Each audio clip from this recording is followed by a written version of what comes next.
orang menuju ke Mars, angkasa luar yang tidak bisa ditembus oleh pikiran manusia. Indonesia berkutat kepada agama, berkutat kepada somat. Di atas jin, di atas salib itu ada jin-jin kafir. Nggak taunya matanya ya, saya setuju dengan Pak Tobing. Saya lihat lagi matanya itu ada jinnya, Pak. Sorry. Manusia seperti ini. Dan Indonesia diamkan. Indonesia dipermalukan oleh Singapura, negara kecil yang mereka anggap seenaknya mereka bisa kuasai. Jangan coba-coba sama Singapura. Kekuatan militernya jauh lebih canggih daripada Indonesia. Jadi jangan sombong lah. Kita semua mengetahui itu. Pak Tobing tahu. Jadi dalam hal ini kita harus berani menyampaikan kepada masyarakat Indonesia supaya buka cakrawala. Jangan kita berkutat kepada melihat keadaan-keadaan seperti ini ya dibiarkan. Dan saya singgung lagi. Banyak masalah juga yang disebabkan oleh para penjilat-penjilat politik, antara lain orang-orang Kristen sendiri. Apa yang disampaikan oleh Anies Gilbert Lumaindong dalam doa kepada Anies, ini sebenarnya doa kampanye, doa politik. Kita tidak bisa dibodohin soal itu. Karena apa? Ingin menarik voting daripada jemaat-jemaat yang ada. Jemaat yang sudah maju, jangan sampai dipolitisi oleh pendeta-pendeta yang seperti ini. Ini kan halal. Dan orang yang berpakaian tidak sesuai dengan mereka dianggap, wah, merangsang.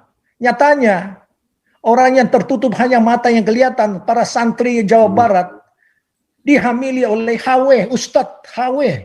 Jadi otak yang harus dibedah. Iya. Bagaimana dokter Terawan itu, bedah otaknya. Bukan karena kalau mata benar Tuhan Yesus bilang, kalau mata kita yang membuat dosa ya cungkil lah. Berani nggak? Iya. Dengan khilafah. Potong tangan, itu bertegas, jangan munafik.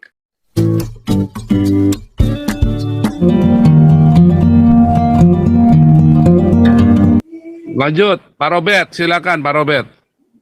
Shalom Pak Po. Shalom Pak Robert. Horas, Pak Tobing. Wah, Pak Tobing ini nggak dengar Horasnya ya, nggak apa-apa. Baiklah ya, saya masuk dalam kaitan dengan Pancasila dan mereka yang anti dengan Pancasila. Jadi kalau tadi kita mendengarkan bahwa ya Pancasila ini memang ya saya juga percaya ini adalah karunia Tuhan untuk bangsa Indonesia, di mana kita mempunyai ketetapan yang menjadi 5 pilar bagi kekuatan Indonesia sesungguhnya. Namun banyak ditolak oleh orang-orang yang anti persatuan di Indonesia dan anti hukum yang berlaku dalam suatu negara. Dan anehnya kalau kita kaitkan, yang para penolak ini adalah orang-orang khilafah yang radikal, yang memang anti Tuhan Yesus. Jadi ini cocok betul. Mereka yang ingin menghancurkan Indonesia, orang-orang yang anti, sehingga membuat segala penghinaan terhadap orang-orang Kristen, khususnya Somat, Waloni, Risik, dan lain-lain, dan pasti para khilafah lah yang betul-betul tidak menyetujui keutuhan bangsa dan negara Indonesia. Dan siapa lagi mereka selain daripada orang-orang yang ingin merusak bangsa. Padahal kita sesungguhnya bersyukur, Indonesia ini adalah negara yang terdiri daripada ribuan pulau-pulau dan pulau-pulau kecil. Kan Indonesia 17.000 pulau, hanya 5 boleh dibilang pulaunya yang besar-besar. Tapi kita bisa diikat. Diikat ini bukan karena kita satu agama, karena agama ini justru yang merusak. Tapi kita diikat oleh keinginan kebersamaan. Tapi dengan keinginan para identitas politik agama yang merasa superior, sehingga yang lain-lain pantas untuk dibulin. Mau Cina ataupun suku-suku yang kecil. Apakah ini Indonesia yang kita inginkan bersama? Oleh sebab itu ya saya merasa bahwa ya Kebenaran harus ditegakkan di Indonesia. Karena selama ini Indonesia itu fail untuk menjalankan ketegakan hukum di Indonesia. Dan kita tidak bisa lagi dibohongi kayak dulu-dulu yang nggak ada yang tahu, nggak ada yang bisa expose. Sekarang udah nyata-nyata lah. Hukum yang diberlakukan kepada mereka yang dianggap menghina agama mayoritas. Jadi hukum itu ditetapkan atas dasar keinginan mereka untuk menghukum orang-orang yang menghina agama yang dianggap superior. Nggak ada agama superior karena agama itu adalah bagian pribadi dari setiap manusia yang ada. Bahkan orang tidak beragama pun ya kita hargain. Kan mereka pilihan mereka. Dan Tuhan itu bukan Tuhan yang otoriter, yang mengajak harus agama ini. Kalau Tuhan seperti itu ya nggak ada dunia lah. Kita semua sudah dihukum. Oleh sebab itu saya bersyukur sekali adanya Tuhan Yesus sebagai Tuhan yang saya percaya menyelamatkan manusia bukan karena kita berbuat baik, tapi ini only by grace atau hanya karena kemurahan Tuhan. Dan kenapa saya kaitkan ini? Karena tadi Pak Tobing menyampaikan mengenai hari ini adalah hari kenaikan Tuhan Yesus. Yang kita yakini bahwa dengan kenaikannya di surga berarti kita juga akan naik bersama-sama dengan dia pada waktu kita tidak berada lagi di dunia ini. Jadi ini yang saya tekankan di sini adalah kaitan dengan mereka yang benar-benar anti persaudaraan, anti Cina, sehingga dibuat-buat, apalagi yang dipikirkan untuk menghancurkan negara ini. Bikin suatu huru-hara, seperti tahun 98. Yang jadi korban siapa? Orang-orang pembayar pajak yang paling banyak di Indonesia. Apakah ini pernah dipikirkan oleh pemerintah kita dan pembuat undang-undang? Semua itu dibiarkan, bahkan sampai sekarang tidak pernah disentuh-sentuh lagi.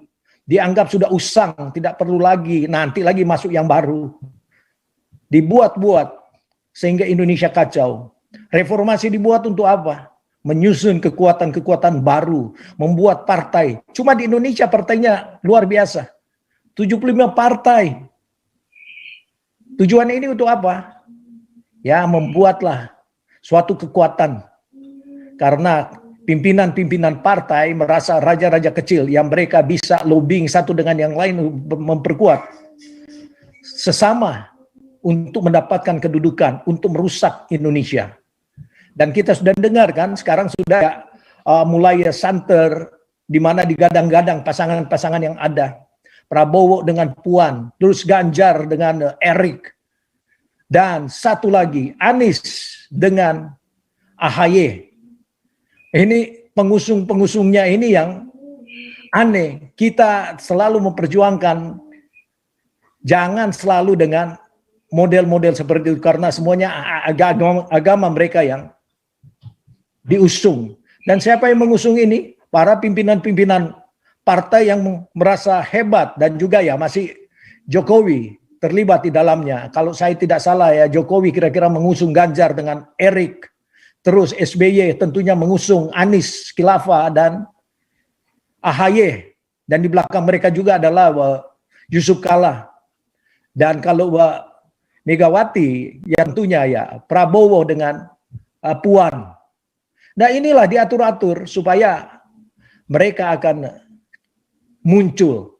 Tapi sebagaimana yang saya katakan, orang Indonesia yang sudah waras melihat keadaan di Indonesia tentu ragu memilih siapapun kalau ini masih ada identitas agama di belakangnya. Karena soal Pancasila ini sebenarnya ya diselewengkan. Oleh sebab itu kita harus berani untuk melawan ketidakadilan di Indonesia. Kenapa sekali-sekali angkat dong yang non-Muslim ya dalam pemerintahan. Tapi karena ini selalu dikaitkan dengan the most Muslim populated in the world. Tapi kalau kita juga lihat secara jelas bahwa ya sebenarnya bukan di Indonesia Muslim ini. Dengan penduduk Cina yang 1,4 million, Muslim dan Kristen itu jauh lebih banyak di sana daripada di Indonesia. Cuman karena Indonesia mengklaim itu sebagai ya, bagian kekuatan politiknya, dan itulah yang dijual-jual. Sehingga permasalahan tidak lain daripada orang menuju ke Mars angkasa luar yang tidak bisa ditembus oleh pikiran manusia. Indonesia berkutat kepada agama, berkutat kepada somat. Di atas jin, di atas salib itu ada jin-jin kafir. Nggak taunya matanya ya, saya setuju dengan Pak Tobing. Saya lihat lagi matanya itu ada jinnya, Pak. Sorry. Manusia seperti ini. Dan Indonesia diamkan.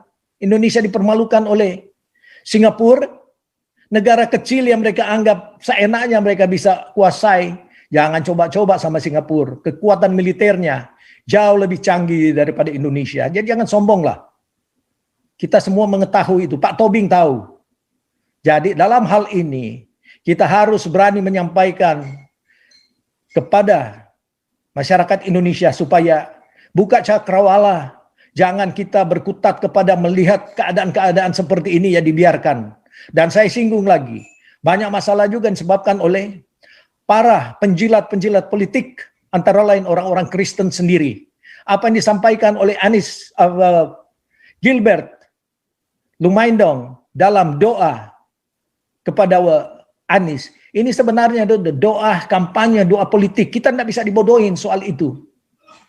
Karena apa? Ingin menarik voting daripada jemaat-jemaat yang ada. Jemaat yang sudah maju, jangan sampai dipolitisi oleh pendeta-pendeta yang seperti ini.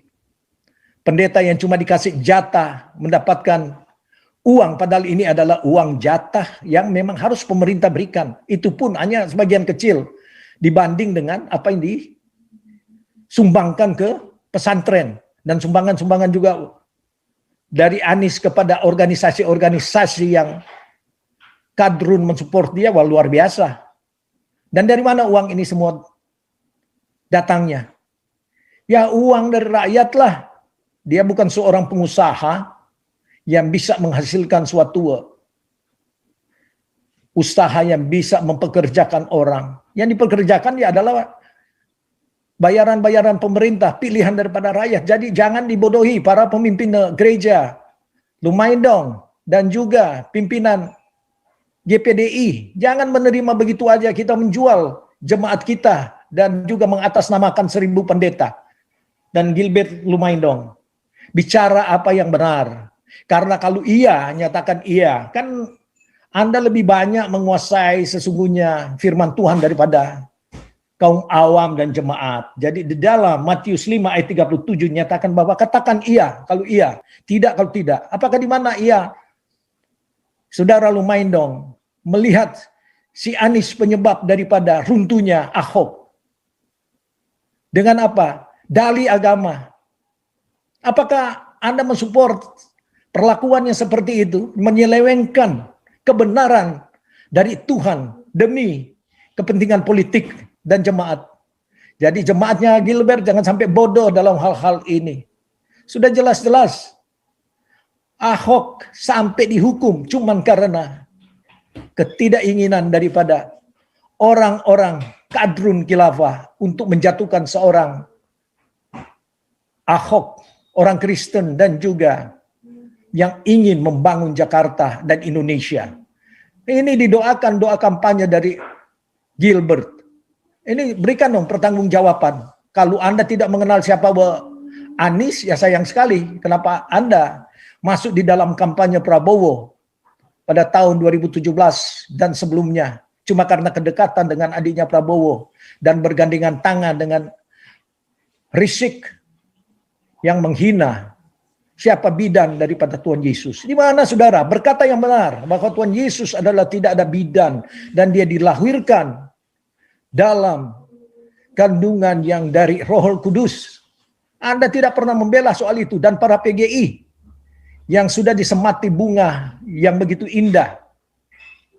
Ini bukan main itu kawan-kawan yang mengatasnamakan kekristenan. Kalau para kadrun ya sudahlah, itu musuh bersama, bukan hanya kita dari musuh negara. Bagi kelompok-kelompok Islam yang cerdas dan intelektual, saya yakin mereka menentang ketidakbenaran yang terjadi di Indonesia. Oleh sebab itu, kita mari bersama untuk membuka wawasan cakrawala yang luas. Jangan berkutat kepada agama orang lain, bangsa yang terkecil di dunia. mencapai kemajuan yang luar biasa karena inovasi-inovasi yang hebat. Kita yang dikutak-kutak, ya, si Somad ditolak oleh Singapura, jadi masalah. Egy Sujana, Anwar Abbas, para kembarnya. Kita nggak tahu di hatinya si Ma'ruf Amin dan si Mahmud MD, salah bicara. Mahmud atau Mahmud.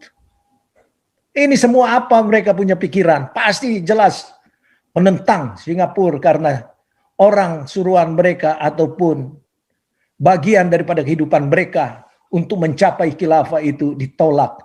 Apa urusannya? Dan jangan lagi dengan ada istilah Islamofobia.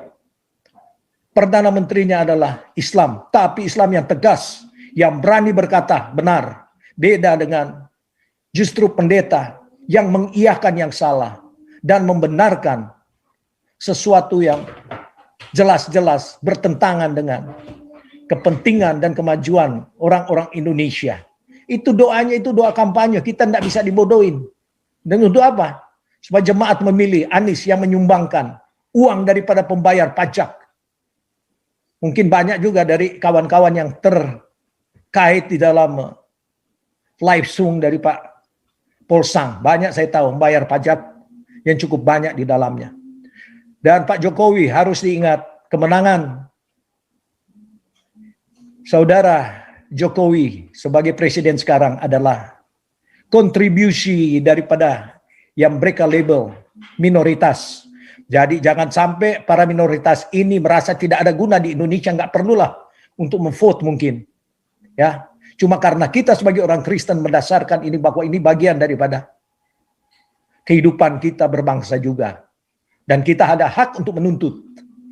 Sebagai orang yang mengenal kasih, jangan kita dianggap ya, sudahlah mereka kasih pipi kiri, tampar pipi kanan untuk itu. Bukan dalam artian seperti itu. Hukum harus jalankan.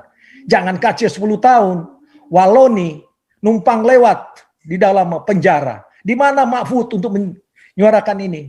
Di mana para penegak hukum? Ini kan jelas-jelas penyelewengan. Sehingga orang akan berontak dong. Indonesia ini kok dipimpin oleh pemerintahan yang labil. Hukum bongkar pasang. Itu istilahnya yang jelas. Siapa berkuasa, siapa mempunyai pengaruh karena agama, merekalah yang menentukan hukum di Indonesia. Hakim-hakim dibayarlah. Jadi penangkapan KC itu sudah setting. Jangan lagi dan Waloni ini cuma merupakan suatu kamuflase supaya kelihatan ya ada sedikit imbalan. Penangkapan mengenai Hutahayan, mereka salah kaprah karena mendengar nama Ferdinand Hutahayan adalah Kristen, Batak. Padahal salah, dia mualaf. Dan itu akibat menjadi mualaf saja. Jadi ya ini mungkin ya kita harus tetap suarakan karena Indonesia ini dalam keadaan yang kacau dengan menggadang-gadang ya si Anies sudah naik nanti bersama AHY. Dan apa yang dibuat mereka? Ya produk-produk halal dan haram lah. Coba lihat aja di Indonesia. Kalau seorang menteri untuk baru diangkat memamerkan apa? Mencari produk yang kira-kira apa ini yang disenangin oleh masyarakat identitas agama. Lihat aja si Sandiaga Uno. Diangkat menjadi menteri pariwisata dibuat apa? Pariwisata halal. Loh, harus steril dong. Bali itu di pantainya di steril. Dan juga restoran-restoran yang orang-orang kafir ini steril. Tutup semua. Dan semua disuruh pakai jilbab. Ini adalah tradisi sebenarnya jilbab itu ya. Bukan Arab, Yahudi yang memulainya. Karena menutup kepala dengan banyak alamnya yang berbeda.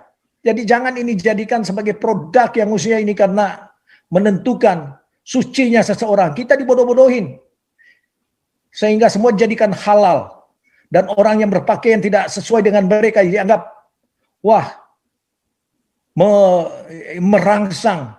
Nyatanya, orang yang tertutup hanya mata yang kelihatan, para santri Jawa Barat, dihamili oleh HW, Ustadz HW.